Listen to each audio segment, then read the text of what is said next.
Ladies and gentlemen, welcome to another amazing episode of Explode Your Expert Biz show. Today, I'm here with the one and only Jeff J. Hunter. How you doing, Jeff? I'm great.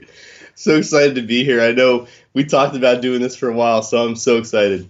I'm really excited to already the conversation started incredibly well, talking about teas, talking about rapping, talking about comedian, and I know you survived a very heavy Netflix night, so now we all know those nights. We all know Netflix binges. Netflix, Netflix. why do you always release really good shows? Come on. What show was that you watched last night? Troy. Troy. Troy. Yeah. What's the show about? I don't think we have it in the It's UK literally yet. about the Battle of Troy, like, the Trojan horse and all that. It's just Oh my so god. good. Okay, I need to A- I need A- I need to watch it too. As soon as they release it Achilles, here in the UK, I'm gonna watch it. Achilles, Odysseus, all that whole drama and, Aphrodite's, and it's just, yeah, gotta watch it. It's I'm good. I'm definitely gonna watch it too. I got stuck now in 3%. Have you watched 3%? I started watching that too. Yeah. It's so cool. I watched the Black first. Mirror though. Black Mirror. Oh, I didn't watch that one. oh, it's crazy. It's based in the UK too. It's crazy. Yeah. Okay, Yeah. so it's becoming a Netflix show right now. But I promise you guys, we are going to talk about outsourcing and running a virtual team. That's what I promise to you. Somehow we That's will it. get there. But even before we get there, we are talking about stories. What's your story, Jeff? How did Oh you end man. up doing what you do right now? Ah, probably just destiny, fate. I think that, a lot of people can maybe relate to it, but I was working in a full-time job and I always felt like I was destined to do more. I know that sounds cliche, but I was a corporate project manager. I worked for a Netherlands company, Royal Philips, Philips Electronics. Hmm. I was having a lot of fun, to be honest with you. I really loved my job. Sadly, they just didn't value me the way that, even though I guess I should be humble, I should say, look, yes, I was a six-figure project manager. I was doing well.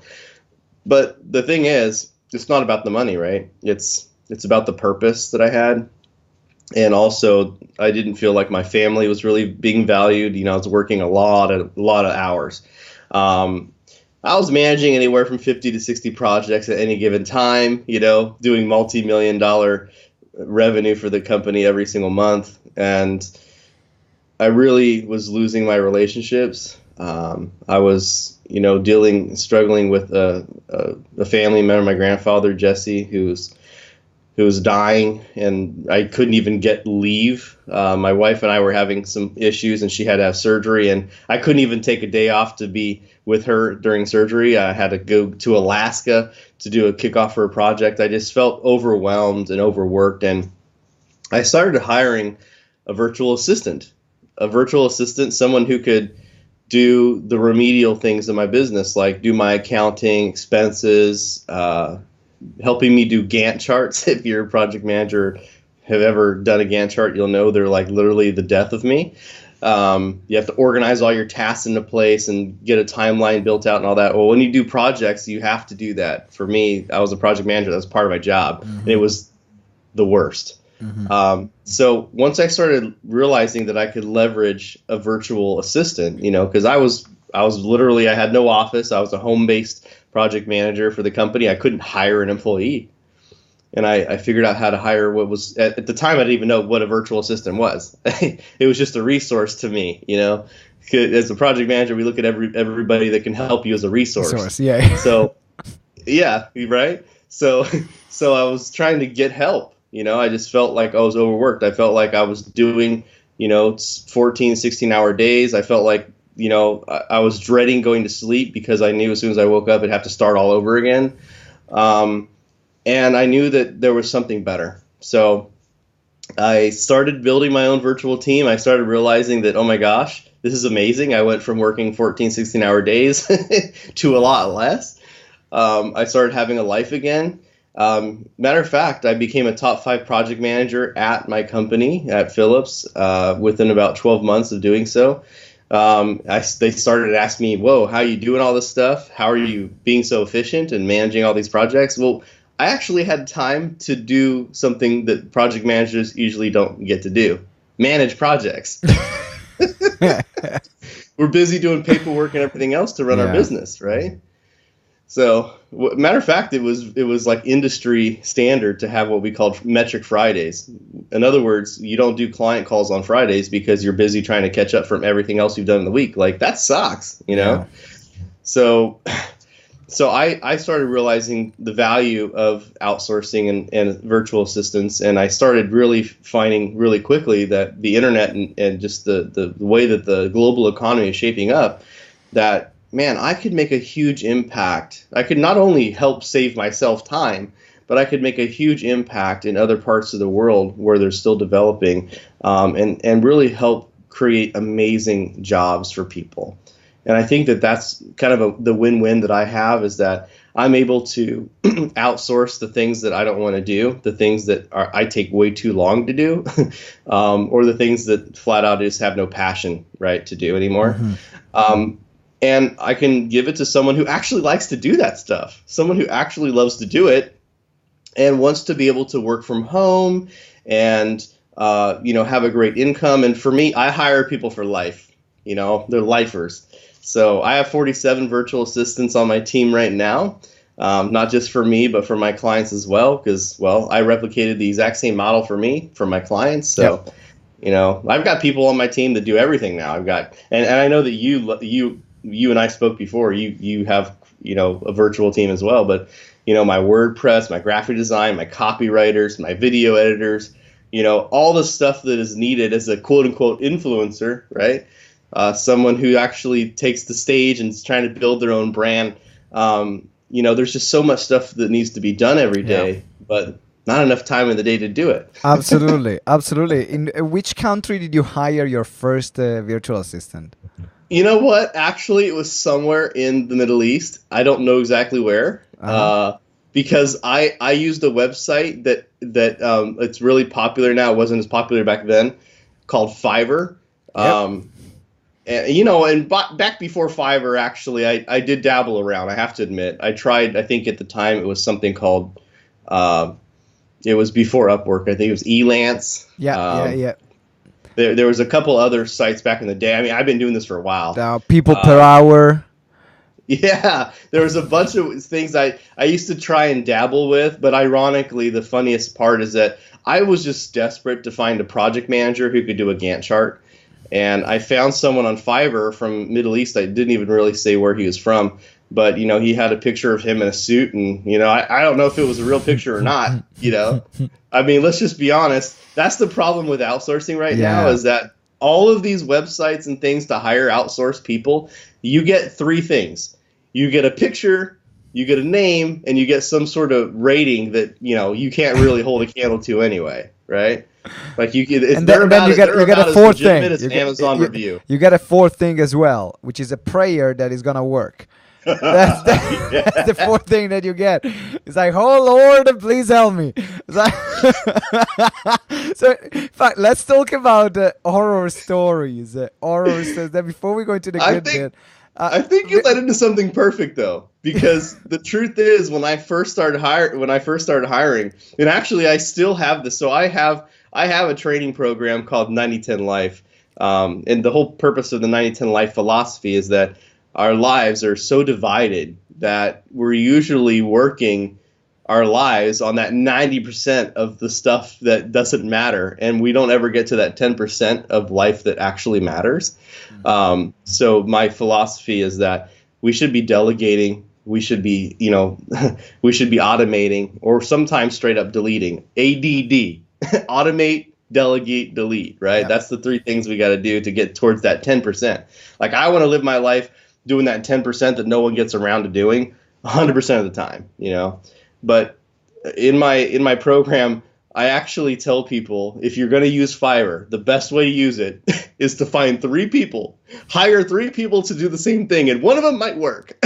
Yeah.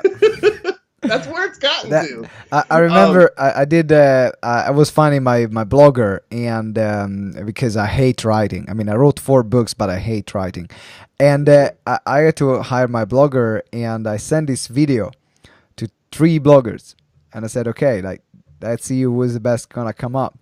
2 of them were like, oh my god, like, why are you even here? Why do you even do this?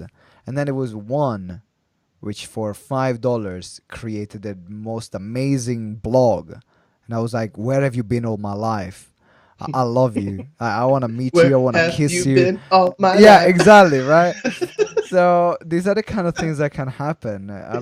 So when you're talking about, let's go into the wrong thing that can happen if you hire the wrong virtual Yeah. assistant. Because Well, I can tell you one thing for sure. I just want to point that out there. I've been doing this for a long time. I've been in outsourcing so long. I've seen everything.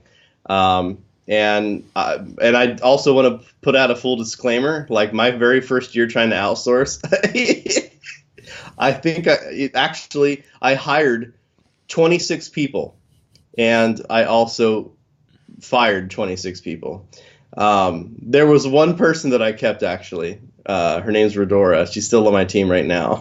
Matter of fact, she's my operations manager now, so she's in charge of all the other VAs that I hire. But it's just at the time I had no idea what I was doing, and I learned the hard way. I guess I did realize that a lot of the problem was me. Truthfully, just owning it. I didn't know what I was doing. I was trying to experiment. I didn't know the culture. I didn't understand how to get results from people overseas. I hired, by the way, I have virtual assistants here in America. Believe it or not, I have a virtual assistant over there in the UK. I have one in Australia. I have one in South America. For me, talent doesn't discriminate. The yeah, number one thing that I'm looking for, truthfully, well, actually 2 things, is culture match and reliability. I can pretty much teach someone anything, that's how I see it. Or I can pay for them to go to a training or something, right? I mean, we're living in such an amazing age where you can go on Udemy and buy a $10 course and it can teach somebody a lot of stuff, yeah, right? yeah, yeah. So I don't worry too much about the skill set. For me, it's about culture reliability. But I can tell you, I've had nightmare after nightmare after nightmare in the first couple years because I just didn't know how to hire. And the other thing was I didn't have a true like onboarding process. Like we all onboard our clients and stuff. We all have ideas, and of course you've probably hired someone to do something for you, and you're going through the onboarding process, and you're like, ooh. Well, Yep. imagine that, having a process in place. I know sounds boring, processes, but they're so important because if you don't put together really good instructions, if you don't put together really good criteria and expectations for your jobs, for the tasks that people are supposed to do, you're going to be stuck doing them forever. Because if that virtual assistant ever leaves, oh man, you're back to doing it again, right? And you Yeah. just had freedom. You just had your taste of freedom. You had someone for 3-6 months, a virtual assistant. And I hear this story all the time, by the way. Oh, I had the best virtual assistant, and they just disappeared after 6 months. I don't know where they went, right? Have you had a disappearing VA before? I was lucky. I didn't have a disappearing VA. I was very lucky.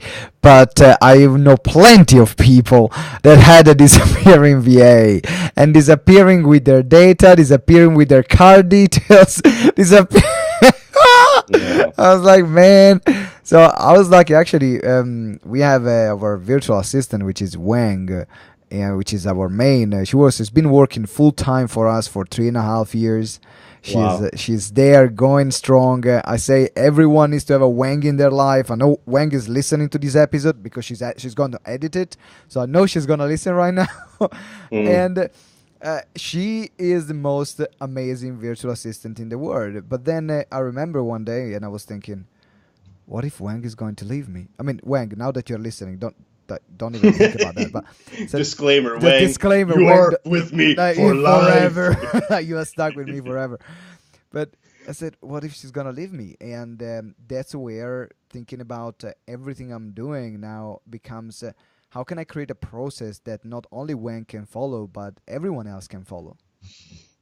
Yeah. Well, the other thing is too, this has happened to me. I've had virtual assistants that have grown in value so much to me. They've learned so much. They've moved on to learning other things that are so valuable to me that I've had my virtual assistants have virtual assistants underneath them. Yeah. As a matter of fact, the funniest, I mean, it was probably one of the biggest posts I made this year. It was about April 14th, I think. It's funny because on April 4th, no, it was the 10th. So April 4th, I made a post and I said, I'm still mind blown. My assistant's assistant just asked for an assistant. And it was true, by the way, which is so funny, right? Yeah. I had dozens of comments and laughs and, hundreds of engagement on my post, and people thought it was funny, but I was being serious, And then like 4 days later, I actually hired that person. Her name's AC. And then she makes a post and she says, "I'm so excited today to start my work." And she tagged me and it came on my timeline. So everyone's commenting like, "Oh, you're the assistant's assistant." Assistants of the assistant of the assistant of the assistant of the assistant. That's so cool. And over here in America, we've got the other version of The Office, right? The American Office. And there's a funny joke because towards the end of the show, I think it was the very last season, is that the manager of the company was hiring an assistant, and then the assistant needed an assistant. So of course I got blown up with all the Office gifs, right, or gifs or whatever you guys call them over there.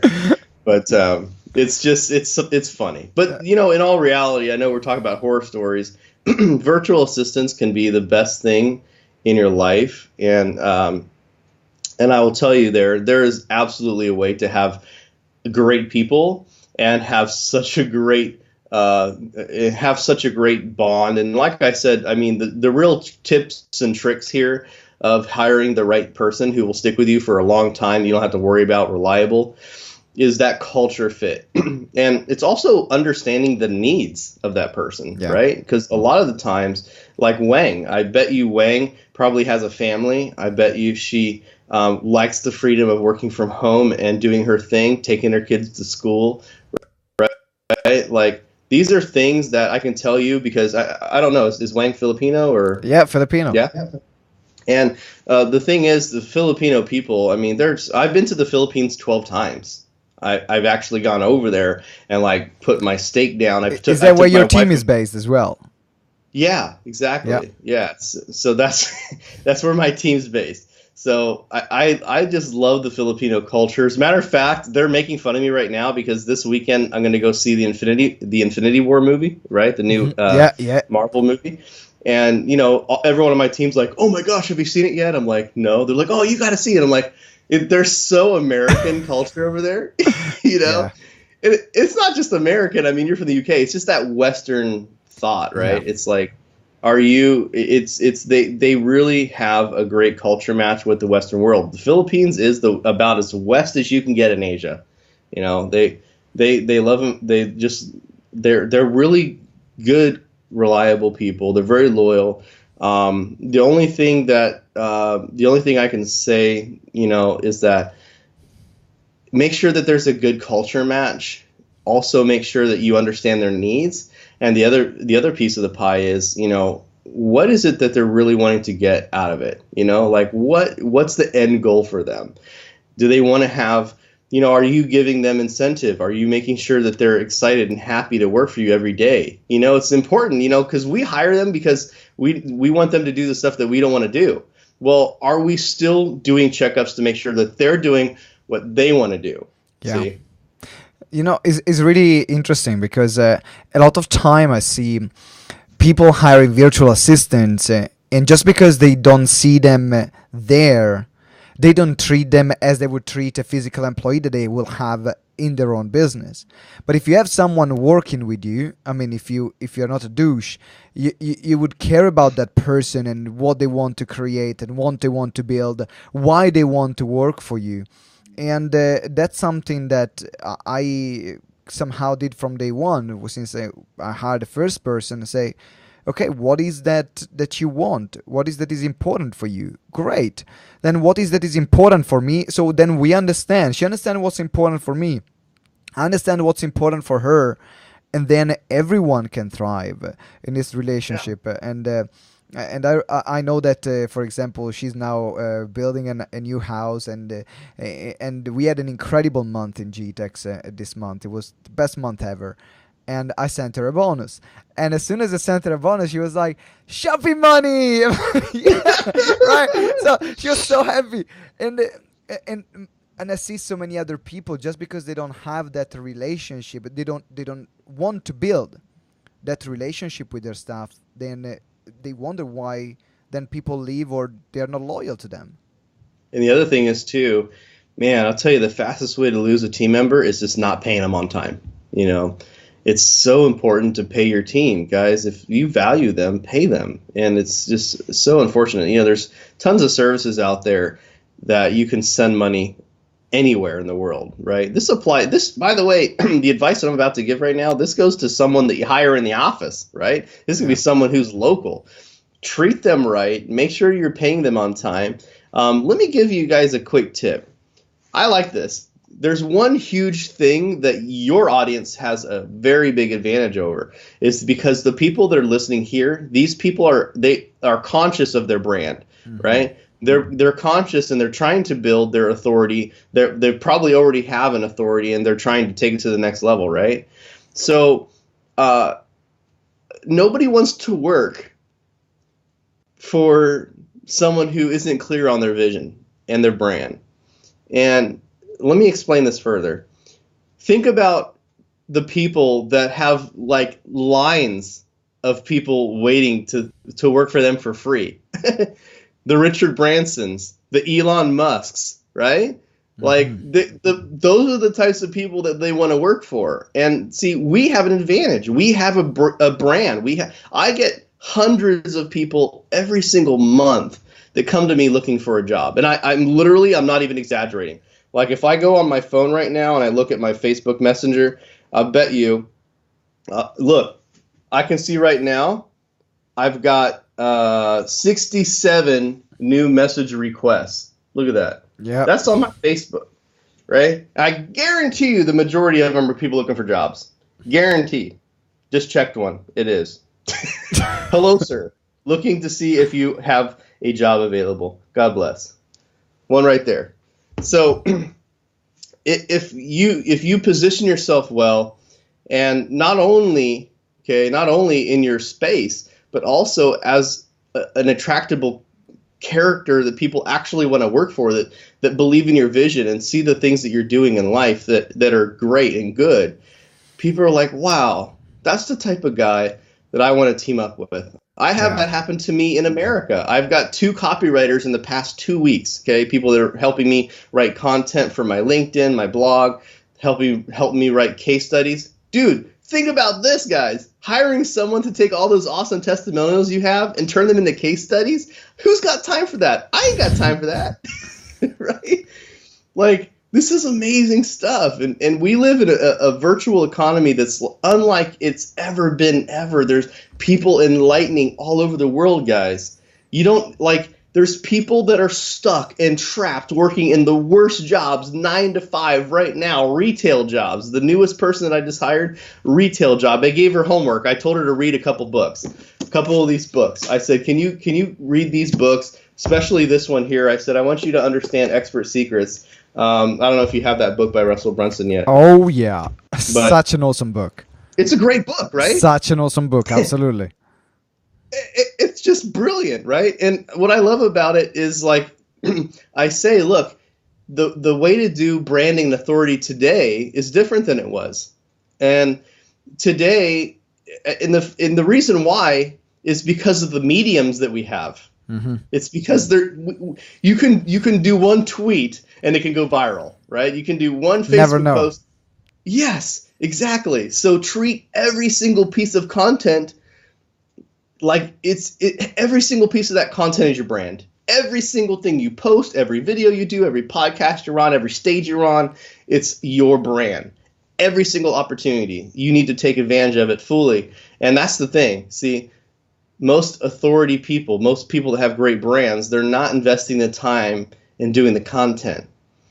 But the content is still king. Like, no one knows about you. I've developed a reputation of the king of outsourcing. It's something that happened on a podcast like 2 years ago, and it was funny. And the guy was like, "Hey, you should totally like coin that, trademark that." And I went to GoDaddy, and it was available, the domain. I said, "Yeah, why not?" Yeah, mine. Yeah. And the reason why I love that is because I think outsourcing has a bad name. And I think that if I open up with the word the king of outsourcing, people are like, "Well, what do you mean? Why are you the king of outsourcing?" It gives me an opportunity to have that talk. It gives me an opportunity to talk, to help redefine what people think of outsourcing, because people think of outsourcing right now generally as cheap labor, losing jobs, things like that. They don't understand that outsourcing is like critically necessary to growth, and it actually helps everyone, not just you, but globally. It literally is probably the best invention ever. It's solving global poverty one job at a time. Absolutely, I completely agree with you. But now I have a question, which is, how do you manage your team more effectively? Because now, let's say you have a few, you don't have only one, but you have multiple virtual team members. How do you make sure that the team feels part of a team? Because I think that's the most difficult thing. How do you manage? How do you make sure that actually they get things done, they feel part of a team all at the same time? Well, that's one of the hardest things. It's one of the hardest things to do. But I will tell you this. There are tons of ways to do that. I think, one, having a communication plan is really important. Something that you can use, Slack, right? Slack is so awesome. If you guys don't have that, quite frankly, it's probably the best thing since sliced bread. Slack gives you the ability. Can I say something cheesy? Yeah. Wait for it. Is lacked bread. Okay, no, you can keep going. Sorry, I could have stopped myself. You can keep going. It was very sad. But for those of you who don't know what Slack is, it's a free app. And you can put it on your phone, your computer, whatever, and people can instantly communicate with you. It's kind of like a better version of Skype, because you basically can organize things, you can send files, you can create team chats. So the bigger that your team gets, and I have a pretty large team now, like I said, almost 50 people. And by the way, most of my team, they work from home. I do have an office building, I guess you could say, in the Philippines, but it's more like a co-working space. I've got about 14 people in that building right now. But the majority of that team, the 47-person team, are home-based. You're like, wow, hold on a second. How can someone work from home and still be a part of the team and work efficiently? Slack is huge. Another thing, too, is using a project management tool. Now, I use Active Collab. I really like it. You can use anything, Basecamp, Asana, Trello, if you really are. No, never mind. Forget Trello. If you have multiple team members, Trello's not for you. Yeah, no, we use Trello for a part of it, but for the bigger projects, no, not for bigger projects. I mean, a drag and drop mentality with one person invited, it just doesn't work. So what's interesting too is that, not only that, but there's also productivity software. Now, this is debatable, but I like doing this because I think there's something interesting about accountability. Accountability is so important when you work remote, right? Mm-hmm. When you work remotely, no one's over there babysitting and making sure that people are doing what they need to do. So here's the deal. If you use a productivity software, there's a bunch of them. Hubstaff, WorkSnaps, Time Doctor. Although I don't like Time Doctor because I think it's really invasive. It like controls people's computer. I don't like that. But what you do is you use it as your time card. This is what's brilliant. Someone logs in and you're like, well, how do I know what to pay my VA? First off, I never, ever recommend just giving a salary to somebody. Like, hey, every month I'm going to give you this much. Because it's not result-based. It's not about producing results. So you want to switch that mentality, and you want to say, look, you're going to log in from this time to this time. Or for me, see, I tell most of my team, they're flexible. Hey, you can work from this time to this time, within those hours, as long as you put in your 8 hours or whatever, you're good to rock and roll. right? Some of them have kids. Most of my team are breadwinners. They've got families. Matter of fact, they make the most money of anyone in their family ever, generationally. That's the joy that we have as Westerners.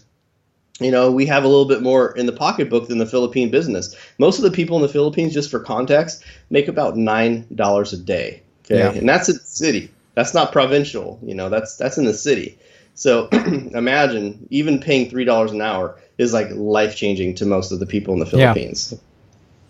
So, but anyway, having some sort of a productivity tool that will let them log in, and it will also take a screenshot every 10, 15 minutes or so.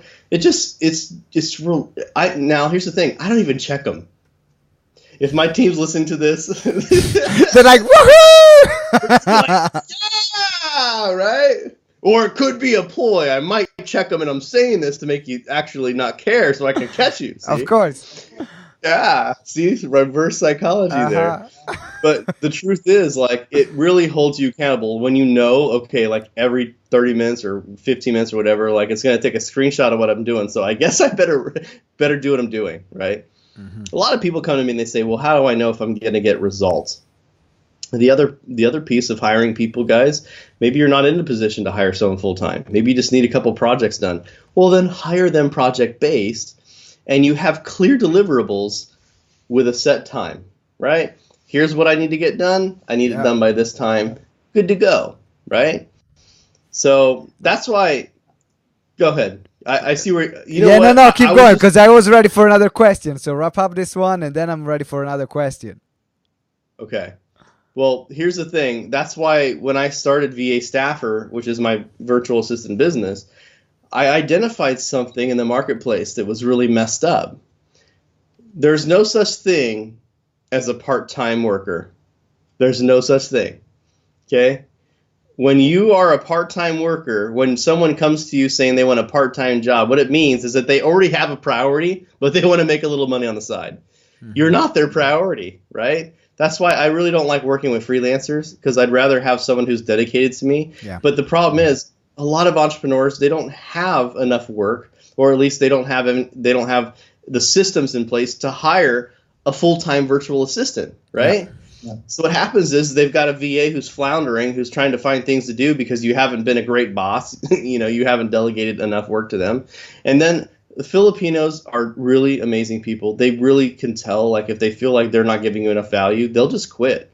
They're just going to be like, oh my gosh, the day's coming where they're going to see that I'm not valuable and I'm going to quit, right? They're going to fire me anyway, so I'm just going to quit.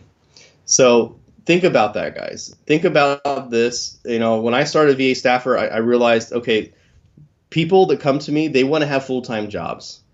But most of my clients, they don't have full-time work. They might have a podcast like you, and they only need like 2 hours a day to like edit a podcast and upload it onto their website or whatever, right? So that's the thing. So what I did was I created VA Staffer, which is basically a pooled service. So you can come in, you pay a monthly retainer. You don't have to hire a full-time person, but you can actually just have it done on an hourly basis. But the beautiful part about it is you can still have a dedicated team, see? So that's one of the reasons why I started this whole quest. Is I realized that because that's what I wanted. Yeah. When I first started out, I said, I don't want to hire a full-time person, but I got tired of hiring freelancer after freelancer who I wasn't their priority. I paid them already, so they're on to the next client. When you're finding a team member, are you looking for someone who is already an expert, so they already know what they're doing? Or is it better, like in terms of the outsourcing? Let's say someone wants to outsource. Do you want to go and say, I need this done, do it? Or is it better to have a process and a system which is created up front and for them to follow that process? What do you find to be the best? I think the answer is yes. I think that there's a good case model for both of those guys. The truth is I've hired people for skills. I just hired someone last week who is an SEO expert. And that's because no one on my team is an SEO expert. The people on my team, they do SEO from a process. They don't get it. They don't understand the whole premise of search engine optimization. So what I did was I actually hired someone who is an expert, who's going to be working with my team to also train them. So part of his job, his name's Mo, part of Mo's job is not only to do the SEO work, but to also train my team to do that. So like, it depends, you know, like, especially if you have like a podcast, that's something that you can totally not even need someone with a huge skill set. Like, I don't know. I bet you Wang probably didn't even edit a podcast in her life before your process, right? Yep. So, I mean, it depends. The correct answer is, first and foremost, even if you hire an expert, I like to have a process. So even if you hire an expert, have them work with you on the process, because maybe I don't even know how to do it, but this person does. Okay, let's record it on video. Yeah. And I know you told me already you were going to ask me for a hack. So this is that awesome software / whatever hack. Okay, here's the thing. We're already doing the work ourselves. People always give me this excuse. I don't have time to train a virtual assistant. Okay, let's say you don't.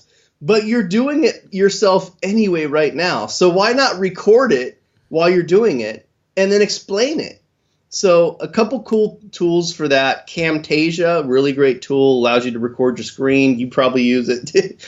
Another one called Tiny Take. It's free for up to like 5 minutes of video. The reason I pay for the pro plan on that just because I like the ability that afterwards it'll automatically upload it to YouTube or the cloud or whatever for you. So I'm done with it when I record. Another cool tool, it's free. It's a Chrome extension called Loom, Loom. Mm-hmm. It also allows you to screen record. It uses your webcam too. I like doing webcam or at least audio discussing things so that people get it. And let me give you a bonus tip. Here's even better than doing it yourself. Do it with your VA and show them and record it at the same time. Now you're getting a triple, right? Because now you've got the audio learner, you've got your visual learner, and then you've got what I call the show me, right? I'm a show me learner. I'm like, I just need you to show me how to do this, because reading instructions and stuff for me, like, I'm an entrepreneur. My focus is squirrel. Right? My focus is limited. So if you show me how to do something, if you walk through it, like I've invested in coaches, I've invested in programs and retreats and whatever else, just because the value of an entrepreneur like us who's absolutely crazy all over the place to go somewhere and be forced to be focused. You're just forced. The environment forces you to get focused there. Yeah. Mm-hmm. Like, people are like, well, why you spent $9,000 for this weekend retreat or whatever? And I'm like, do you know how much that makes me when I'm there focused on something and I have someone who's better than me at something over my shoulders looking at me? Like, I just don't have any problems investing in that kind of stuff. So guys, I mean, that's a small investment to make for your team, is to bring them on a friggin' video call with you like this on Skype. Even you can screen record while you're Skyping, show them how to do something, and then you record it, you upload it to YouTube, because guess what? They're not going to remember all that. Okay. So, and here's what's beautiful. They can make a process out of the video. I do that all the time. All the time. Do you recommend then, so they get the video and then they write the process? Is that what you're saying? Boom. Yeah. I like it. So here's what's beautiful. Just upload all your processes as an unlisted video on YouTube, right? And then when your team comes online, and they're trying to figure something out, while it's still fresh in their head, you say, okay, cool, I want you to do this again, and I want you to go through it. Here's the video you can watch. Make a process out of it. Make it step by step. Watch the video, screenshot it, and put it step by step, everything you need to do. Boom! Sweet. Now, I like that. That's a really good hack, and I'm telling you, it's going to save you guys so much frustration, because there's nothing worse than showing someone how to do something, and then like the next time they're like, can you show me that again? Oh. I know. But like, we have, for example, all our training are in Google Drive. So we have a Google Drive folder for every specific thing. So we use, for example, Infusionsoft. So all the trainings on Infusionsoft, they are in one folder. We have training on podcast. All the thing on podcast is in one folder. The one on creating a blog post and updating the website, the thing is in the folder. What I found, and I think is something for people to be aware, because technology is evolving so fast, then these tools and what you record now, it might not be valid a year from now, because the software might be updated or you change software. So it's a constant work in progress, but it's something that you are doing for your business. Because at the end of the day, you want to create a business where the business can survive even without you.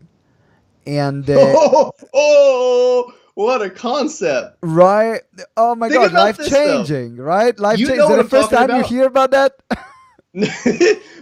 Oh, I've heard that quite a few times. But let me tell you something. Here's what's crazy. People aren't investing their time. They're too busy to get out of their own way. And you've got the entrepreneur who's busy working an 80-hour work week to escape a 40-hour work week, just getting a regular job, right? And it's still mind-blowing to me. You're Just getting mind-blowing to to me. you're getting to a different rat race, which is even more difficult. Like you're going to run even faster. You're going from a pace Yeah. to another rat race, which then goes even faster.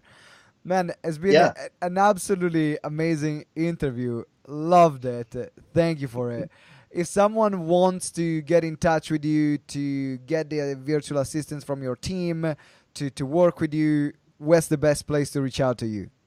You know what? If you just jeffjhunter.com is my website. If you guys want to reach out to me, and ask for some advice, or another thing too is sometimes people have their own virtual assistant or their own virtual assistant team, and they might just not be getting the results that they want. If you want to reach out to me, I've got lots of resources. I can help you out, give you some tips and tricks. Add me on Facebook, Jeff J Hunter, the letter J. If you're looking into a virtual assistant and you haven't hired one before, or maybe you're on the fence, or you've hired one and it hasn't worked out, check out VA Staffer. It's virtual assistant staffer. VAstaffer.com is my website. And you just check it out. Everyone on there writes their own bios, so you're going to have all the grammar mistakes and everything. Unlike the other outsourcing companies out there who have some white girl with her little suit top and her little headset on, smiling like, I'm ready to take your call.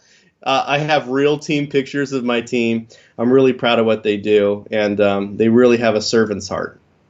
That's brilliant. So all the links are going to be in the show notes. Make sure that you get in touch with Jeff.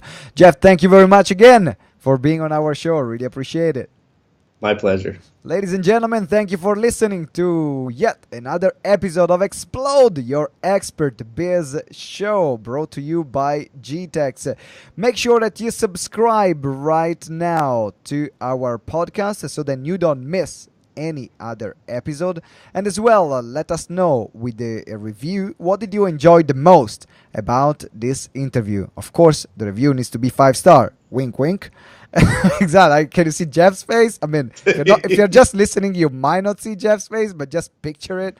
Is a smiley, friendly face inviting you to give that 5-star review. Picture Shirley Temple. even shaved his head for you. So guys, thank you thank you, Jeff. I really appreciate it. And remember that together we grow exponentially. Bye for now.